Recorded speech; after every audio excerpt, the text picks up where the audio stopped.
A single dad repaired her car for nothing. Then she looked him straight in the eye and said, "I'm the judge on your case tomorrow." The words hit harder than the cold Chicago wind cutting through the alley behind the courthouse. Elias Ward stood there with grease drying on his hands, realizing he'd just helped the one person who now held his future in her hands. She held her keys. He held his breath. And in that moment, before either of them spoke again, everything he thought he understood about fairness, duty, and second chances shifted in a way he never saw coming. Elias Ward had learned early that life didn't offer shortcuts, only hours, sweat, and the stubborn decision to keep moving.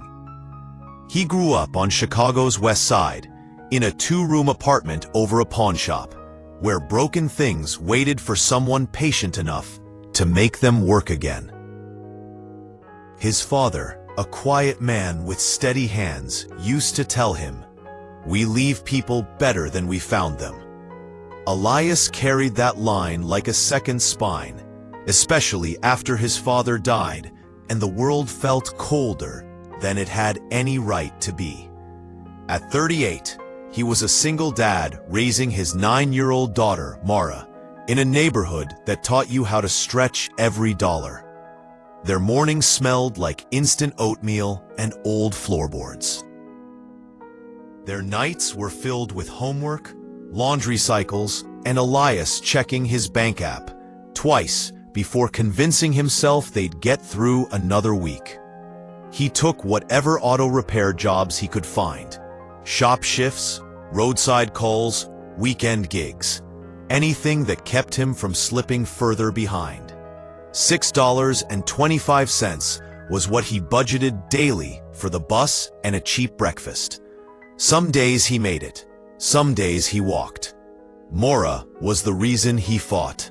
Her laugh, her small backpack hanging off one shoulder, the way she trusted him without question.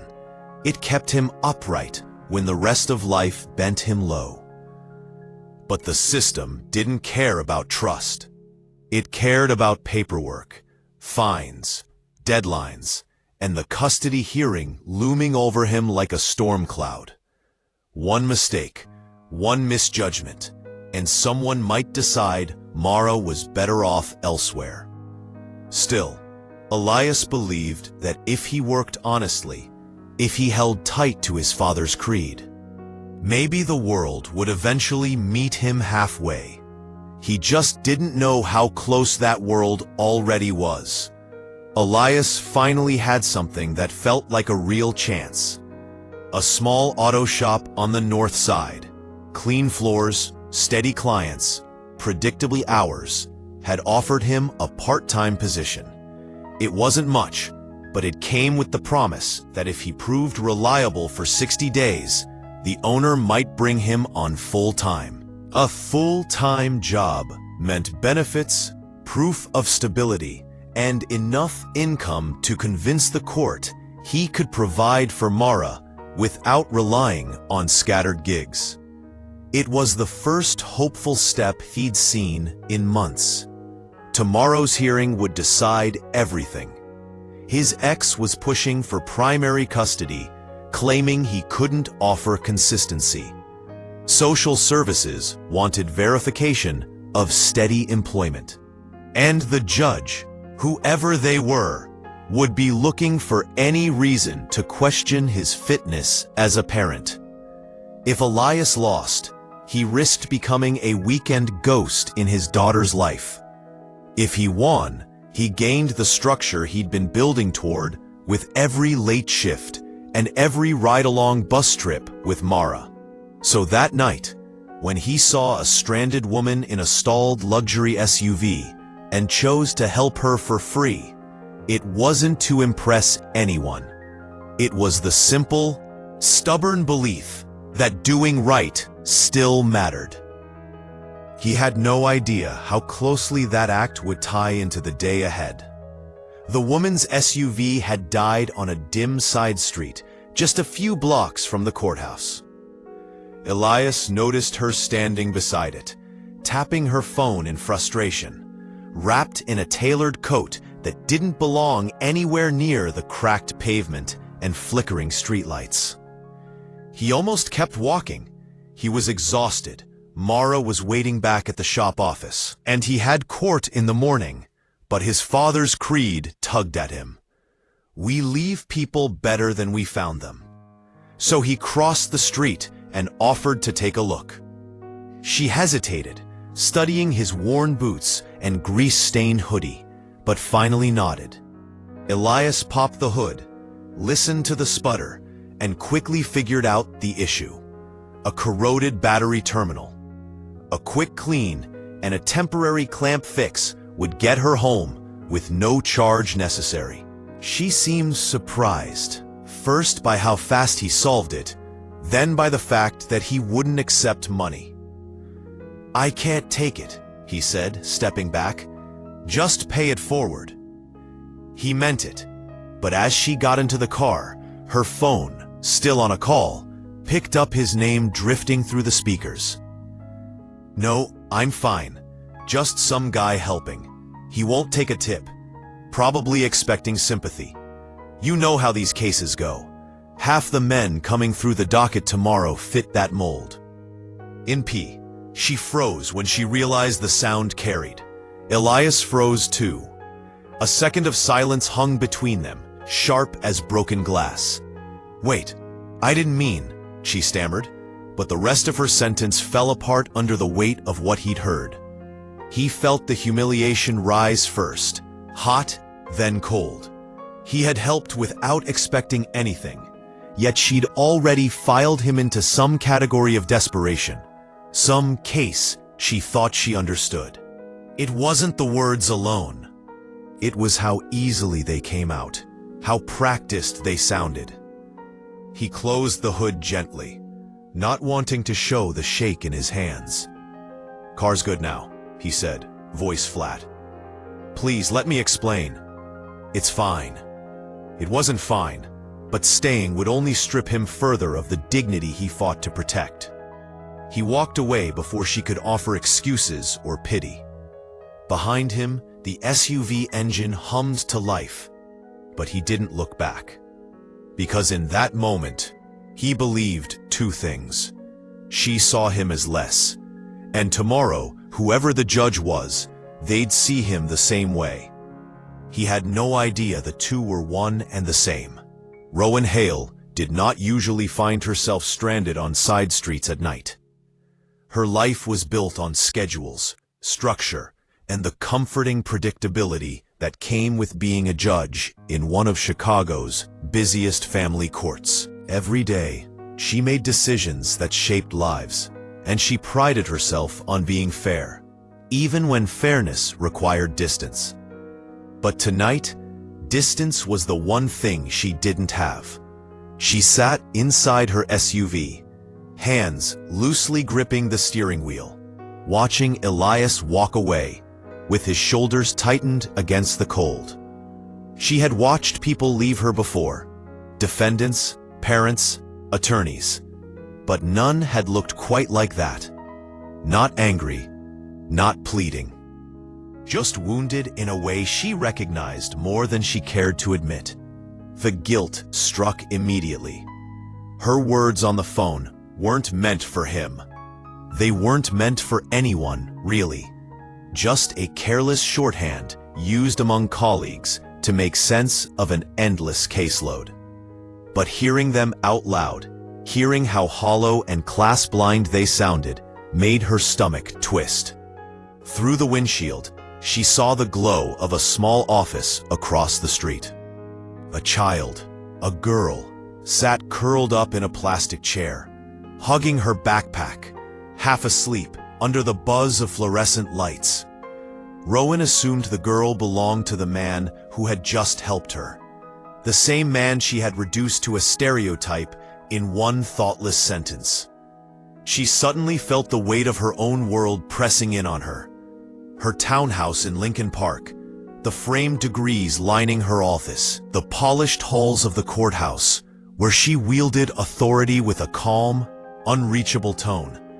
It all felt miles away from the father and daughter, surviving on the thin edge of circumstances. When she finally drove off, the engine running perfectly thanks to him, she couldn't shake the image of his hunched walk or the little girl's tired eyes. Later that night, at her dining table, she opened her laptop to review the docket for the next day. Custody hearings, protective orders, financial disputes, the usual stack. She scrolled, eyes tracing the names until one made her freeze. Elias Ward. Her breath caught. She clicked the file, and everything inside, the fines he was appealing, the unstable work history, the concerns from social services, looked different now. Not weaker or stronger, just human in a way the paperwork never showed. She closed the laptop slowly, palms pressing against its cool surface. He had helped her without knowing who she was, and she had judged him without knowing anything at all. Tomorrow, she would face him again, not as a stranded driver, but as the one person with the power to shape his future. The courthouse hallway buzzed with the usual morning chaos. Attorneys rushing in, families whispering anxiously, bailiffs calling out names. Elias stood near the end of the corridor, trying to keep Mara calm while he reviewed the instructions for their hearing. He wanted to look steady, reliable, like the kind of father no judge could doubt. But moments had a way of turning on him. A bailiff he'd never seen before approached with a hard expression, eyeing Elias's work boots and worn jacket as if they were a security risk. "Sir, you can't stand here," he said sharply. "I'm just waiting for my case," Elias replied. "You're blocking traffic. Step aside." "I'm not blocking." "Sir?" The bailiff's hand hovered near his radio. People nearby started staring. Two suited men, a cluster of parents, a woman holding a sparkling water bottle who tilted her head with mild disdain. Elias felt the old tightening in his chest, the one that came whenever someone in a uniform looked at him, as if trouble was carved into his skin. Mara tugged his sleeve. "Dad? It's fine," Elias murmured, but the bailiff had already stepped closer. "You need to move, now." Elias felt the edge of humiliation rising. He'd been here before, misread, mislabeled, out of place in a world that demanded polished shoes and perfect posture. He clenched his jaw, resisting the urge to argue. One misunderstanding could look like non-compliance. Non-compliance could become a mark on the hearing. But before he could respond, a voice cut through the hallway like a clean knife. "Officer Lennox, that's enough." The bailiff straightened instantly. Rowan Hale approached, robe draped over her arm, her presence drawing every eye in the corridor. Elias froze. Mara looked between them, confused. "Judge Hale?" The bailiff began. She held up a hand. "Mr. Ward is here for a scheduled hearing. He is not obstructing anything. Let him be." A murmur rippled through the hallway. Not because Rowan intervened, judges occasionally did, but because she had done it publicly, decisively, in a way impossible to ignore. Elias stiffened. Public help felt like pity, and pity felt like being stripped. People stared. A few whispered. He hated it. He hated needing anyone, especially her. "I didn't ask for special treatment," he said quietly. Rowan met his eyes. Not cold, not soft, just steady. "I'm aware." She turned, leaving the bailiff pale and the hallway buzzing. Elias didn't follow her gaze or her footsteps. He only looked down at Mara's small hand in his, suddenly aware that nothing about today would be simple. Elias didn't even have a chance to breathe after the hallway incident, before Miss Carver, Mara's school social worker, approached him. She was an older woman, with silver hair pulled into a bun so tight it seemed to hold her entire worldview in place. Clipboard tucked under her arm, she gave Elias the kind of polite smile that never reached her eyes. "I saw what happened," she said softly, as if delivering condolences. "Moments like that can influence a hearing, Elias. Optics matter." He stiffened. "I wasn't doing anything wrong. That isn't always the point." Her tone carried that familiar mixture of sympathy and condescension. Sometimes cooperating means stepping aside before things escalate. He swallowed hard. "So I should have moved just because someone in a uniform told me to, even if I wasn't in the way?" Ms. Carver sighed, folding her hands. "You have to understand, your life is under review. Stability is fragile in your situation.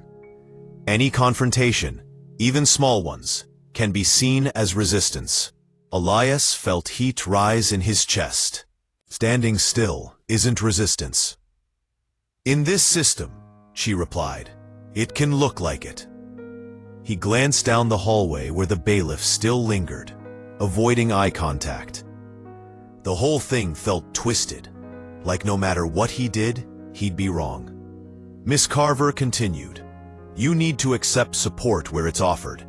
Programs, guidance, intervention. Pride won't help Mara's case." His jaw tightened. "I'm not refusing help. I just don't want people deciding who I am before they even talk to me." "That's the world we live in," she said, her voice thinning. "And sometimes you must bend your pride so your daughter doesn't suffer." The words hit hard, not because she was cruel, but because she believed every word, and expected him to believe it too. Elias stepped back, shaking his head. "No. What I need is a fair chance, not a leash." Ms. Carver blinked, surprised by the firmness in his voice. Behind them, Rowan Hale watched from a distance, hearing enough to understand the quiet war Elias fought every day, against assumptions, against systems, and sometimes against people who thought they were helping. Elias found a quiet corner near a vending machine, hoping to let the adrenaline settle.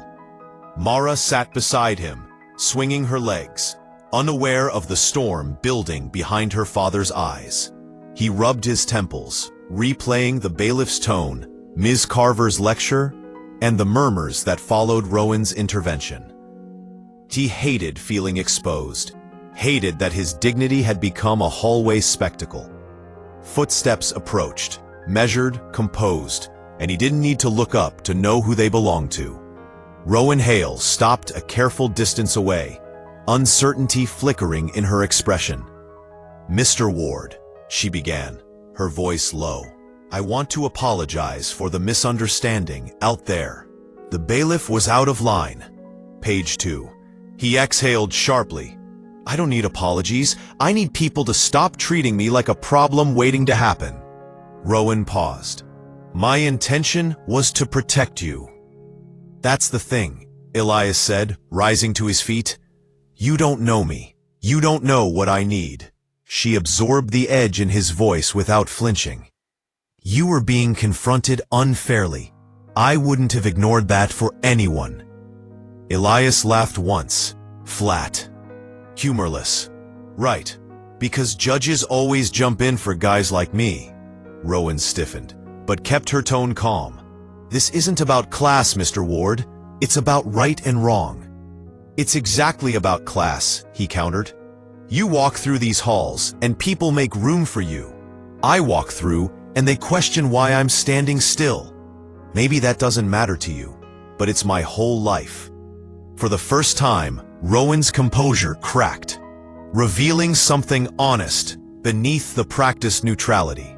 "Your life matters," she said quietly, "more than you think." He shook his head.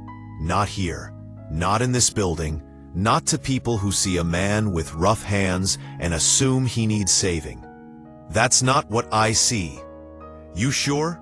His eyes locked on hers. "Because last night, You didn't see a man trying to help. You saw a case file. Someone you already had figured out. Rowan's breath caught. I regret what you overheard. Truly. But that wasn't the whole truth of what I think. Maybe not, Elias said, voice worn and tired. But it's the part that stuck. A long silence settled between them, broken only by the clatter of a vending machine coil dropping a snack. Mara leaned into Elias's side, sensing tension. Rowan's eyes softened on the child. Your daughter is watching. She needs to see you accept support, not fight every hand extended toward you. Elias swallowed. And she needs to see her father stand with dignity. No one is asking you to give that up. It felt like it. Rowan took a slow breath. Then let me make you an offer. Not charity, not pity. A structured alternative. Court-approved community service hours at a youth auto workshop. It satisfies the requirement, supports your custody case, and uses your actual skills. Elias stared at her, conflicted. She continued. This isn't a favor. It's a path. He finally nodded, not in agreement, but in surrender to necessity. Fine, but don't mistake this for me needing rescuing. Rowan met his gaze. And don't mistake structure for judgment. Neither was fully right. Neither was entirely wrong, but for the first time, they understood each other enough to keep going. The youth auto workshop was housed in a converted warehouse on Chicago's South Side, where the smell of motor oil mixed with the chatter of teenagers trying to look tougher than they felt. Rows of half-disassembled cars sat under hanging lamps, each project assigned to a kid trying to stay out of trouble or find direction. Elias had been placed there for 40 hours of community service, and Rowan, through a community court partnership, visited weekly to observe progress. From the start, they were forced into proximity. Elias worked hands-on with the teens, guiding them through brake changes, oil checks, and the patience required to loosen a stubborn bolt. He had no formal title, but the kids listened to him in a way they didn't listen to anyone else. Maybe because he didn't talk down to them. Maybe because his life looked more like theirs than the adults who usually ran programs like this. Rowan, meanwhile, moved through the space with a careful distance. Clipboards, checklists, structured expectations, her tools of control. She tried to address the kids with encouragement, but they stiffened under her polished authority, offering polite nods instead of real engagement. Their approaches clashed almost immediately.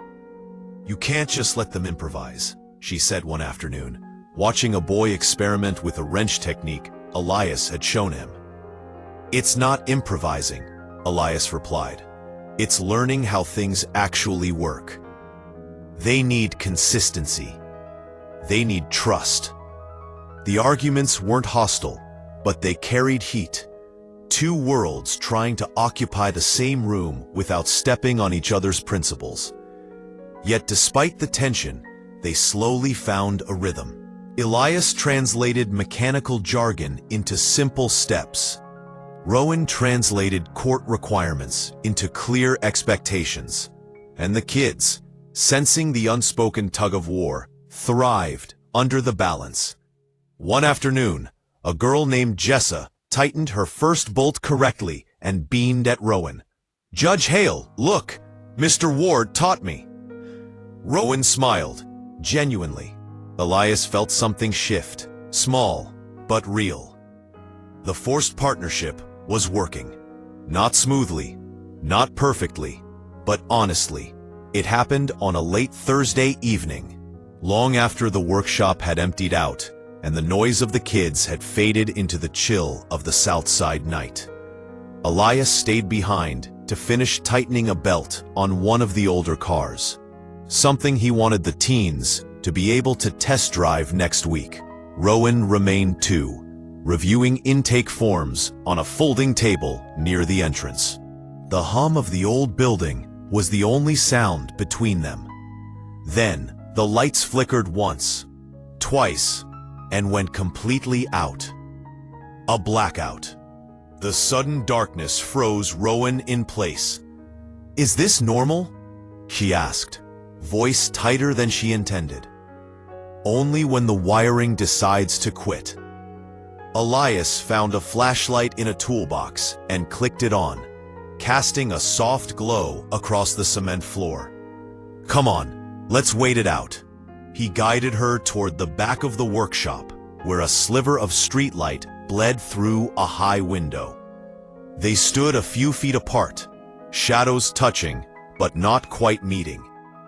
Rowan exhaled, carefully, as if lowering her guard by degrees.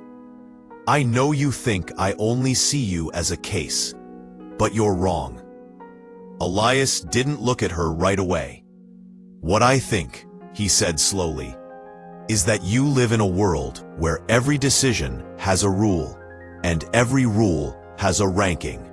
And people like me, we don't fit neatly into that." "That's not fair," she replied. "I'm doing my best within a system that's bigger than me."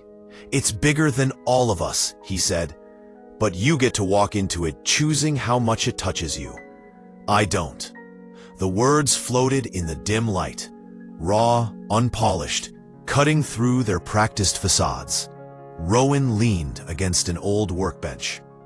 In the half-dark, she looked less like a judge and more like a tired woman who carried far more than she showed. "Do you think I don't feel trapped too?" she asked quietly. "Every ruling I make is dissected. One misstep, one accusation of bias, and I jeopardize everything. My job, my reputation, the people who depend on my decisions." Elias finally turned toward her. "So we're both stuck. In different cages," she said. A beat passed, long, honest. He nodded. "At least you get a key." Rowan shook her head. "Keys aren't freedom, Elias. Sometimes they're just heavier responsibilities." Silence stretched again. But this time, it wasn't hostile. It was understanding, reluctant, tender in its own restrained way. "You know," Elias murmured, "my dad used to say, we leave people better than we found them. I'm trying to live by that, even when it feels impossible." Rowan's voice softened. "I think you're doing better than you realize." The lights snapped back on suddenly, buzzing overhead. Both blinked against the brightness. The moment closed, but didn't disappear. Something had shifted, quietly, permanently. Two people from two different worlds saw each other clearly for the first time, and neither looked away. The courtroom was full, attorneys murmuring, parents waiting, a few of the workshop teens sitting in the back after hearing Elias's case was scheduled for that morning. Elias stood at the front, palms damp, Mara seated with Ms. Carver a few rows behind. Everyone waited for Judge Rowan Hale to enter. When she did, the shift in the room was immediate. Respect, silence, authority.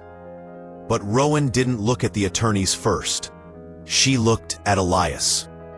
The clerk read the case summary, emphasizing his unstable employment, prior fines, and the recommendation for restricted custody. A few people nodded along, accepting the narrative without question. Rowan lifted a hand gently, stopping the clerk. "Before I issue any ruling," she said, her voice steady, "this court will acknowledge what the paperwork does not." Murmurs rippled across the room. She continued, "Mr.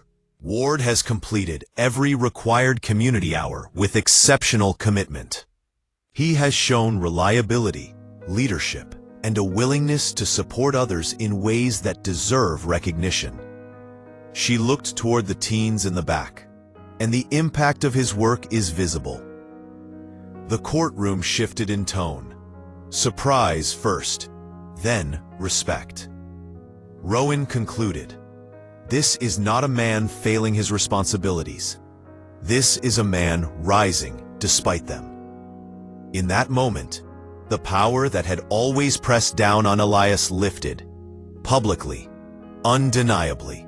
After the hearing ended, after Rowan granted him continued custody, waived the minor fines, and converted the remaining obligations into paid hours at the workshop, Elias stepped outside into the same courthouse alley where everything had begun.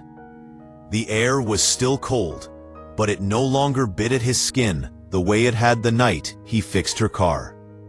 He waited beside an old sedan the teens had rebuilt together, the hood polished, the engine humming with quiet pride. Mara held his hand, clutching the same $6.25 bus pass he once stretched to survive. Not out of necessity now, but as a reminder of where they'd started. Rowan exited the courthouse a few minutes later. No robe, no crowd, just a tired woman walking into daylight. She paused when she saw him. "Car looks good," she said. "The kids did most of it," Elias replied. "I just showed them what my dad showed me." A brief silence, warm, not tense. Rowan nodded once, almost a bow of respect. "You earned today, Mr. Ward." "And you judged fair," he answered. No grand speeches, no lingering looks, just two people acknowledging the hard bridge they'd walked from opposite sides. As Rowan headed toward her car, Mara tugged Elias's sleeve. "Are we going home now?" He looked down at her, then at the rebuilt sedan. "Yeah," he said softly, "we're going home. Better than we came." Some stories don't end with triumph. Some end with understanding. Two lives crossing at the right moment, each reshaping the other in quiet ways. Elias walked away with dignity restored. Rowan walked away with perspective widened. And somewhere between a broken-down car and a cold courthouse alley, both learned that small acts of decency can shift entire futures. If this story made you pause, reflect, or feel even a little more hopeful about the world, make sure to like, comment, and subscribe.